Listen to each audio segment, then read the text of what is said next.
Okay, take care. Phrasal verb and passive voice. Phrasal verb subject verb plus preposition plus object, subject verb preposition plus object. तो यहाँ पर object का जैसे subject होगा, यहाँ पर वर्ब रहेगा, यानी V1 या V5 रहता है तो is M R plus V3 होगा, V2 रहता है तो वाज वेयर प्लस V3 होगा, यहाँ पर हैज है प्लस V3 रहता है तो has been have been plus V3 होगा। और ये जो प्रीपोजिशन वर्ब के साथ प्रीपोजिशन है वो वर्ब के साथ प्रीपोजिशन रहेगा, उसके बाद हम प्रीपोजिशन बाय का प्रयोग करेंगे और यहाँ जो सब्जेक्ट है उसका ऑब्जेक्ट, यानी जो पहले प्रोसेस करते थे। जैसे देखिए, कहते the girls loved at him, the girls loved at him. तो इसका क्या हो जाएगा, हिम का सब्जेक्ट ही होता है, हिम का सब्जेक्ट ही, तो हिम का ही, और उसके बाद लव्ड है, V2 है तो यहाँ पर बाज का प्रयोग किए, और इसका V3 लव्ड ही होता है, और इसके साथ जो प्रीपोजिशन पहले था यानी एट था, यानी किसी पर हंसना, तो लव्ड एट, ये लव एट जो है इसके साथ ये फ्रेजल वर्ब के रूप में आ रहा है तो यहाँ पर एट रहेगा ही रहेगा, इसलिए loved at by the girls हो जाएगा। ये देखिए, her father is looking after her, तो लुकिंग आफ्टर हर, तो यहाँ पर हर जो है वो सी में तब्दील होगा, सी इज प्रेजेंट कंटिन्यूस टेंस का है तो बीइंग का प्रयोग होगा, लुक्ड आफ्टर, और उसके बाद बाय का प्रयोग करेंगे, और यहाँ पर जो सब्जेक्ट है उसको एज ए ऑब्जेक्ट लिखेंगे, her father. I hope you understood all things. Next, bare infinitive. सबसे पहले ये समझिए कि इन्फिनिटिव कहते किसको है। सबसे पहले इन्फिनिटिव कहते हैं 2 + V1। ये दो प्रकार के होते हैं, एक फुल इन्फिनिटिव होता है, एक बेयर इन्फिनिटिव होता है। फुल इन्फिनिटिव 2 + V1 और बेयर इन्फिनिटिव सिर्फ V1 विदाउट 2 + V1, तो उसको बोलते हैं। तो विदाउट 2 + V1, यहाँ पर विदाउट 2 + V1 का प्रयोग है। जैसे देखिए, अगर सब्जेक्ट के बाद वर्ब रहता है, उसके बाद ऑब्जेक्ट रहता है, उसके बाद इन्फिनिटिव रहता है, इन्फिनिटिव में बेयर इन्फिनिटिव सिर्फ V1 रहेगा। जैसे कुछ वर्ब्स ऐसे हैं जिसके साथ हम लोग आगे पढ़ेंगे, नॉन फाइनाइट हम लोग पढ़ेंगे, तो उसमें हम लोग पढ़ेंगे कि कहाँ पर इन्फिनिटिव क्या होता है। तो यहाँ पर कुछ वर्ब्स ऐसे होते हैं जिसके साथ इन्फिनिटिव का यानी बेयर इन्फिनिटिव का प्रयोग होता है, तो उसके साथ क्या करते हैं कि ये जो हो गया सब्जेक्ट वर्ब ऑब्जेक्ट है तो इस ऑब्जेक्ट को एज ए सब्जेक्ट लिखेंगे, उसके बाद वर्ब के अनुसार ऑक्सिलरी वर्ब प्लस V3 का प्रयोग करेंगे जैसा करते आ रहे थे, और उसके बाद यहाँ पर इन्फिनिटिव है। हमने आपको पहले बताया था कि अगर कॉम्प्लीमेंट रहे किसी भी सेंटेंस में ऑब्जेक्ट के बाद तो उसको हम V3 के बाद लिखते हैं। तो यहाँ पर V1 है तो V3 के बाद अगर हम कॉम्प्लीमेंट को लिखेंगे, ऐसे भी दो वर्ब अगर साथ में लिखा जाता है, दो वर्ब अगर साथ में लिखा जाएगा तब बीच में प्रीपोजिशन 2 आएगा ही आएगा। तो यहाँ पर 2 का प्रयोग हुआ, प्रीपोजिशन बाय का प्रयोग हुआ, और यहाँ पर सब्जेक्ट का ऑब्जेक्ट हो गया। जैसे देखिए, I saw him play, I saw him play, तो प्ले है जो बेयर इन्फिनिटिव है, क्योंकि इसके साथ 2 लगता तो फुल इन्फिनिटिव होता, तो ये क्या हो जाएगा, हिम का ही, हिम का ही हो जाएगा, ही, और इसका V2 यहाँ पर है तो बाज का प्रयोग होगा, तो ही बाज सीन, क्या हो जाएगा, ही बाज सीन। अब यहाँ पर प्ले लाएंगे, तो जब दो वर्ब एक साथ लिखा जाता है तो बीच में प्रीपोजिशन 2 लिखा जाता है, तो ही बाज सीन टू प्ले बाय, आई का ऑब्जेक्ट क्या हो जाएगा, मी। लेकिन देखिए, लेकिन लेट एक ऐसा वर्ब है जिसके साथ बेयर इन्फिनिटिव ही आता है, एक्सेप्शनल में है, याद रखिएगा इसको। लेट के साथ 2 का प्रयोग नहीं हम करेंगे, यानी अगर हम इसका बनाएंगे तो सी लेट, लेट एक मेन वर्ब है, लेट जो है एक मेन वर्ब है जिसका मतलब होता है अलाउ, अनुमति देना, जिसको मतलब ये होता है कि सी लेट मी गो, उसने मुझे जाने की अनुमति दी। तो यहाँ पर ये पास्ट टेंस में है, सिंपल पास्ट टेंस में है, तो मी का आई हो जाएगा, और सिंपल पास्ट टेंस में तो आई वाज लेट गो हो जाएगा, लेट टू गो नहीं होगा, यानी ये होगा आई वाज लेट गो। यहाँ पर अगर 2 लगाते हैं तो गलत होगा, क्योंकि ये लेट के साथ 2 का प्रयोग नहीं होता है। ये याद रखिएगा, एक्सेप्शन में अगर हम इसके साथ लेट का प्रयोग करते हैं तो ये बिल्कुल रॉन्ग हो जाएगा। नेक्स्ट देखते हैं infinitive and PV, passive voice. आप देखिए इन्फिनिटिव है,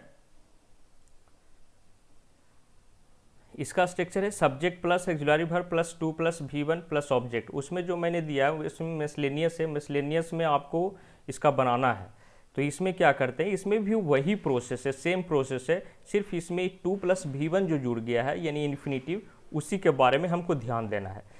इसमें भी वही प्रोसेस है कि ऑब्जेक्ट को हम सब्जेक्ट लिखेंगे, उसके बाद एक्सुलरी वर्ब, अगर ईज एम आर है तो यहाँ पर भी ईज एम आर लिखेंगे, बाज वेयर है तो यहाँ पर भी बाज वेयर लिखेंगे, हाइज है तो यहाँ पर भी हाइज हाइब लिखेंगे, हाइड है तो यहाँ पर भी हाइड हाइब लिखेंगे। ठीक है, यानी ऑब्जेक्ट को एज ए सब्जेक्ट लिखेंगे, एक्सुलरी वर्ब जैसा रहेगा वैसा ही उसी टेंस में लिखेंगे। उसके बाद यहाँ पर टू का प्रयोग करेंगे, ये जो टू प्लस V1 है, टू प्लस V1 है उसको टू और उसके बाद बी का प्रयोग करेंगे और V1 का V3, सिर्फ इतना चेंज करना है। और उसके बाद V3 के बाद बाय का प्रयोग करना है, यहाँ पर सब्जेक्ट रहेगा उसको ऑब्जेक्ट लिख देना है। जैसे देखिए I am to do eat, I am to do eat, तो क्या हो जाएगा, ईट पहले आ जाएगा, ईट और ईट के अनुसार ईज का प्रयोग होगा, ईट के अनुसार ईज का प्रयोग होगा। उसके बाद टू का टू लिखा गया, टू के बाद बी का प्रयोग होगा और डू का V3 डन होता है तो डन हो गया। प्रीपोजिशन बाय का प्रयोग करेंगे और यहाँ पर आई है तो मी का प्रयोग करेंगे। It is to be done by me.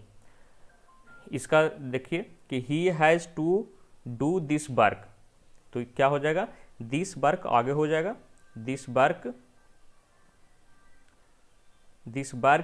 Has to be done by him, this work आगे हो जाएगा। उसके बाद दिस वर्क के अनुसार हैज़ का प्रयोग होगा, टू बी टू का V3 डन बाय हिम, यानी इसका आंसर जो हो जाएगा क्या हो जाएगा, this work is to be done by him. Next देखते हैं, अब देयर रहेगा तो कैसे बनाएंगे। देखिए अगर इस स्ट्रक्चर पर बेस्ड कोई भी सेंटेंस रहेगा, देयर ही नहीं कोई भी सेंटेंस रहेगा, देयर अगर रहता, ज़्यादातर ये क्वेश्चन जो पूछा जाता है देयर से ही पूछा जाता है, इसलिए देयर का प्रयोग हमने दे दिया है।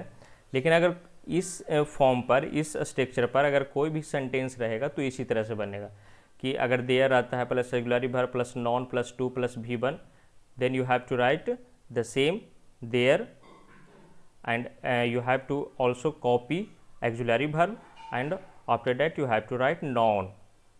After that 2 plus V1, यहाँ पर 2 plus V1 है तो 2 का 2 लिख देंगे, उसके बाद B का प्रयोग करेंगे, V1 या V3, मतलब लास्ट में जो है उसको चेंज करना है, यानी 2 plus V1 है उसको 2B plus V3 में चेंज कर देना है। एग्जाम्पल देखिए, there is no time to loss, तो देयर का देयर हो जाएगा, ईज का ईज हो जाएगा, नो का नो हो जाएगा, टाइम का टाइम हो जाएगा, टू का टू हो जाएगा, सिर्फ टू के बाद बी का प्रयोग होगा, लॉस का V3 लॉस्ट हो जाएगा। ईट से रहेगा, ईट में उसमें जो था यहीं तक था, यानी V1 तक था, इसमें एक ऑब्जेक्ट बढ़ गया है।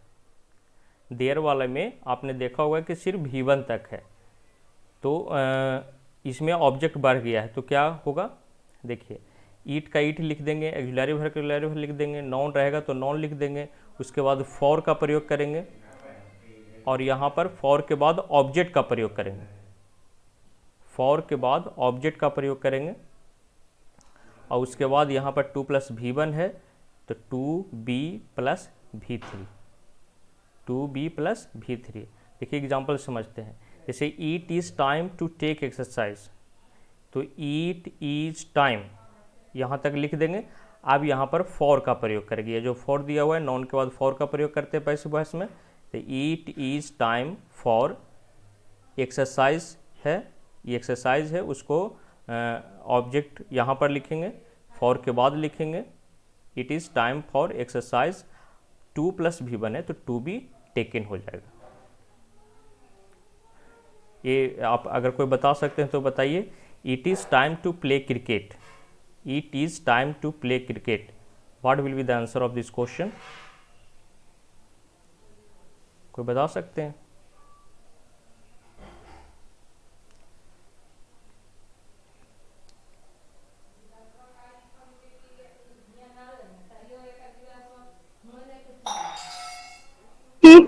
time for cricket to be played? या very good, it is time for cricket to be played. इसका आंसर हो जाएगा it is time for cricket to be played. यहाँ पर it is time. Imperative sentence देखिए किसको कहते हैं। The sentence the sentence which is use to convey a command, a request और a forbiddance is called an imperative sentence. यानी वैसा sentence जो शो करता है कमांड को या रिक्वेस्ट को या ऑर्डर को या फॉरबिडन को, तो वैसे सेंटेंस को हम इम्परेटिव सेंटेंस कहते हैं। Remember this things, this type of sentence always takes the second person. That means second person is hidden in this sentence for the subject, but most of the time the subject remains hidden. इसमें जो हम use करते हैं, जैसे काम है example देखिए, जैसे जितना भी हम प्रयोग करते हैं, जैसे bring me a glass of water, तो bring me a glass of water तो हम सामने वाले को बोल रहे हैं, सामने वाले को बोल रहे हैं, तो ये जो हो गया इम्परेटिव सेंटेंस इसको कहलाता है। Don't ever touch my phone, give me a pen and a pencil, ये सब जितने भी है, जितने भी हमने एग्जाम्पल लिया है, सारे जो हैं वो इम्परेटिव सेंटेंस है। जितने भी don't इवर call me, call a loser, watch your step before taking it, let me go, write whenever you get a chance, don't stay out at night, take a step and don't move, ये सब जितने भी हैं, यानी जो भी1 से start होते हैं, ये चीज़ याद रखिएगा, जो भी1 से स्टार्ट होते हैं, डोंट से स्टार्ट होते हैं, लेट से स्टार्ट होते हैं, प्लीज़ या काइंडली से स्टार्ट होते हैं, वो सारे इम्परेटिव सेंटेंस है। अब देखिए इसको बनाते कैसे हैं। सबसे पहले ऑर्डर या कमांड। देखिए ऑर्डर या कमांड, V1 प्लस ऑब्जेक्ट अगर रहता है, V1 प्लस ऑब्जेक्ट रहता है, तो सबसे पहले हम लेट का प्रयोग करते हैं। सबसे पहले हम लेट का प्रयोग करेंगे, उसके बाद जो है ऑब्जेक्ट का जो ऑब्जेक्ट रहेगा उसको ऑब्जेक्ट लिख देंगे, बी का प्रयोग करेंगे और V1 का V3 का प्रयोग करेंगे। जैसे देखिए do this work, do this work, तो यहाँ पर सबसे पहले लेट का प्रयोग करेंगे, लेट, लेट और दिस बार को इधर यहाँ लिख दिए, उसके बाद बी और डू का V3 डन, यानी let this work be done. पहले लेट लिखे, उसके बाद दिस वर्क को यहाँ पर लिखे, उसके बाद बी का प्रयोग किए और उसके बाद डू का V3 डन लिख दिए। अगर V1 प्लस कॉम्प्लीमेंट रहे, यानी ऑब्जेक्ट न रहता है, देखिए इसको पहचानिए कैसे, आप ऑर्डर को या कमांड को पहचानिए कैसे, मतलब जो दूसरे के मर्जी से होता है। जैसे कोई व्यक्ति अगर ऑर्डर दे रहा है, हम आपको ऑर्डर दे रहे हैं, तो इसका मतलब you have to do that, आपको वो करना पड़ेगा क्योंकि हम ऑर्डर दे रहे हैं। तो जो दूसरे के मर्जी से होता है वो ऑर्डर या आदेश कहलाता है, कमांड कहलाता है। तो अगर V1 के बाद ऑब्जेक्ट रहेगा तो इस तरह से बनाएंगे। अगर ऑब्जेक्ट ना रहे, सिर्फ कॉम्प्लीमेंट रहे या सिर्फ V1 रहे, तो उसको आप यू आर ऑर्डर्ड या कमांडेड टू, और उसके बाद जो V1 रहेगा प्लस कॉम्प्लीमेंट रहेगा उसको लिख देंगे। जैसे डू है तो you are order to do, you are order to do हो जाएगा। उसी तरह से कम हेयर है तो you are order to come here, इस तरह से। नेक्स्ट देखते हैं एडवाइस। एडवाइस में भी V1 प्लस ऑब्जेक्ट रहेगा, तो एडवाइस को कैसे पहचानेंगे। एडवाइस को हम पहचानेंगे मतलब सलाह, हमको मर्जी रहेगा तो हम करेंगे, मर्जी नहीं रहेगा तो नहीं करेंगे। तो उसको हम बनाएंगे, यहाँ पर ऑब्जेक्ट रहेगा, उसको एज ए सब्जेक्ट लिखेंगे और उसके बाद शुड का प्रयोग करेंगे, उसके बाद बी और V1 का V3। जैसे हेल्प द पुअर, गरीबों की मदद करो, हम आपको करें हेल्प द पुअर, गरीबों की मदद करो, help the helpless, feed the animals, इस तरह से अगर हम कहते हैं तो आपको मर्जी रहेगा तो कीजिएगा, नहीं मर्जी ये ऑर्डर नहीं है। तो द पुअर हो जाएगा, the poor should be helped, help का V3 हेल्प्ड हो जाएगा। अगर इसमें ऑब्जेक्ट रहता है तो इस तरह से बनाना है, अगर ऑब्जेक्ट नहीं रहेगा, कॉम्प्लीमेंट रहेगा, तो यू आर एडवाइज से बनाना है, you are advised to plus V1 plus जो कॉम्प्लीमेंट रहेगा वो लिखेंगे। जैसे वर्क हार्ड है तो you are advise to, sorry गलत लिखा हुआ है, you are advise to work hard हो जाएगा, you are advise to work hard. Look before you leap तो क्या हो जाएगा, you are advise to look before you leap, you are advise to look before you leap. एक बात और याद रखिएगा, देखिए ADVICE, यहाँ पर C है और यहाँ पर एस है, तो C यहाँ पर है तो इसका मतलब ये हुआ कि एडवाइस में सलाह हुआ, यानी नाउन का ये नाउन हुआ। लेकिन ADVIAC जो होता है वो वर्ब होता है, यहाँ पर ये वर्ब है। नेक्स्ट देखते हैं रिक्वेस्ट में प्लीज़ या काइंडली लगा हुआ रहेगा, किसी भी सेंटेंस में प्लीज़ या काइंडली लगा हुआ है और उसके बाद V1 है तो उसके बाद V1 है, उसके बाद ऑब्जेक्ट या कॉम्प्लीमेंट है या कुछ भी है, तो आप जो है उसको यू आर रिक्वेस्टेड से बनाइएगा। यू आर रिक्वेस्टेड, सॉरी इसमें भी छूटा हुआ है, you are requested to plus V1 plus object. Example please help me तो हो जाएगा you are requested to help me, you are requested to help me. इसे बता सकते हैं आप लोग, काइंडली स्पीक इंग्लिश, इसका क्या होगा, काइंडली स्पीक इंग्लिश, इसका पैसिव वॉइस क्या होगा, You are requested to kindly You are requested to speak English. speak English. yes very good, kindly will be removed, please and kindly will be removed, you are requested to speak English, very good। Next let and PV, अगर let लगा हुआ तो देखिए इसको समझना है। Late इसमें देखिए डबल ऑब्जेक्ट है, late plus object plus V1 plus object, तो इसको हम कैसे बनाएंगे, आप देखिए किस तरह से, late plus object plus V1 plus object. इसका देखिए स्टेप बाय स्टेप, लेट का हम लेट लिख देंगे, यहाँ पर जो लेट है उसको लेट का लेट लिख देंगे, यानी कॉपी पेस्ट कर देंगे।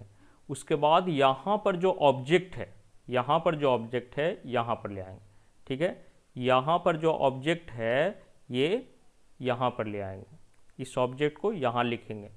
उसके बाद क्या करेंगे, BEB का प्रयोग करेंगे, समझ रहे हैं ना, लेट का लेट लिखेंगे, यहाँ पर जो ऑब्जेक्ट है वो यहाँ पर ले आए, उसके बाद यहाँ पर BEB लिखेंगे और यहाँ पर जो V1 है उसको हम V3 में बदल देंगे, इसका जो V1 है उसको हम V3 में बदल देंगे। उसके बाद बाई का प्रयोग करेंगे और अब जो है यहाँ पर जो ऑब्जेक्ट है उसको हम यहाँ पर लिखेंगे।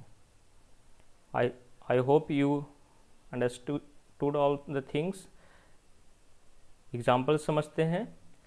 Sir, once explain. यस देखिए एक बार और, लेट का लेट लिखेंगे, ओके, लेट का लेट लिखेंगे।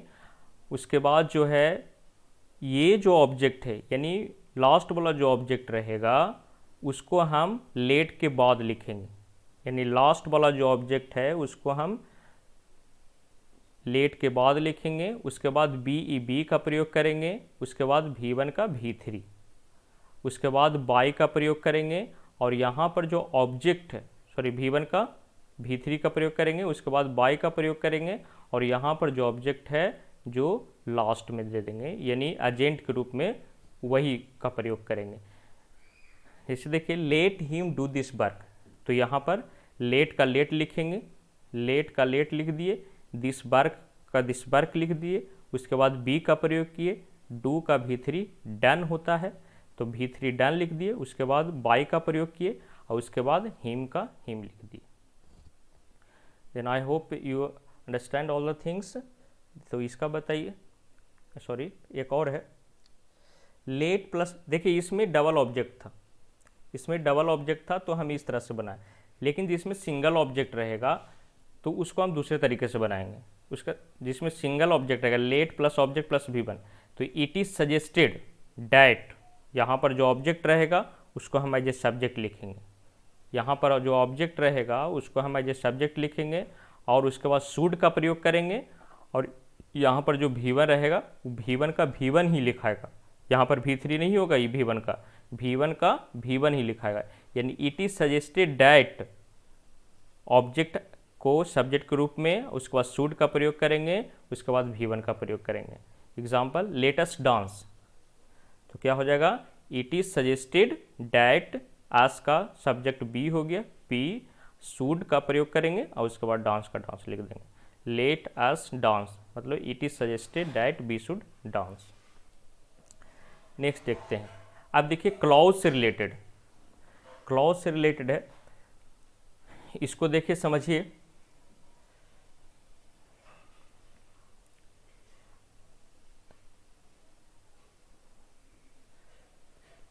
क्लॉज में क्या क्या है कि समझते हैं। सब्जेक्ट प्लस, अगर सब्जेक्ट एक्टिव वॉइस में सब्जेक्ट के बाद बिलीव रहेगा, फाइंड रहेगा, क्लेम रहेगा, कंसीडर रहेगा, नो रहेगा, रिपोर्ट रहेगा, से रहेगा, थिंक रहेगा, उसके बाद डैट रहता है, उसके बाद क्लॉज रहता है, तो हम क्या करेंगे। तो देखिए जैसे इस तरह से है कि they felt that teachers are laborious, तो हम क्या करेंगे। देखिए यहाँ पर सबसे फर्स्ट स्टेप में देखते हैं क्या है। पहला फर्स्ट स्टेप है कि write the subject which has been used after that in active voice, यानी डैट के बाद जो सब्जेक्ट है, यानी डैट के बाद क्लॉज है, तो क्लॉज में जो सब्जेक्ट है, यानी डैट के बाद सब्जेक्ट क्या है, टीचर्स, उसको हम सब्जेक्ट के रूप में लिखते हैं, यानी टीचर्स को यहाँ पर हम लिखते हैं। उसके बाद जो है सेकेंड स्टेप में क्या है कि यूज सुटेबल एक्सुलरी वर्ब, तो सुटेबल यहाँ पर फेल्ट है, फेल्ट मतलब V2 है, तो V2 रहता है तो बाद वर का प्रयोग करते हैं, तो यहाँ पर हमने वर का प्रयोग किया, यानी द टीचर्स वर, यहाँ तक समझ में आ गया होगा। उसके बाद देखते हैं यूज V3 ऑफ, ये जो बर्ड्स दिया है उसका, यानी फेल्ट का V3, तो फेल्ट का V3 का प्रयोग किए। उसके बाद फोर्थ स्टेप में क्या है, यूज 2 + V1, 2 + V1 और 2B + नॉन। अब देखिए यहाँ पर अगर वर्ब रहता है, यानी मेन वर्ब रहता है, तो हम यहाँ पर 2 + V1 का प्रयोग करेंगे। अगर नॉन या एडजेक्टिव रहता है तो बी का प्रयोग करेंगे, यानी the teachers were felt to be laborious, यहाँ पर हो जाएगा the teachers were felt to be laborious, यानी टीचर्स को हम यहाँ लिख दिए, उसके बाद वर, उसके बाद फेल। देखिए अगर डिस्कनेक्ट हो जाएगा तो फिर से इसी आईडी से आप कनेक्ट कर लीजिएगा, क्योंकि डिस्कनेक्ट हो जाएगा। द टीचर्स वर फेल्ट है, यानी V2 है, तो यहाँ पर बार हो जाएगा। उसके बाद फेल्ट टू बी, यहाँ पर टू बी का प्रयोग करेंगे क्योंकि यहाँ पर नॉन है, और लेबोरियस। अगर यहाँ पर वर्ब रहता तो क्या करते। एक चीज़ और याद रखना है कि डोंट यूज़ एजेंट, यानी बाय देम, ये सब का प्रयोग हम नहीं करेंगे, इसमें एजेंट का प्रयोग नहीं किया जाता है। People know that some girls grow wise early, तो इसका क्या बनेगा, देखिए पीपल नो द डैट के बाद सम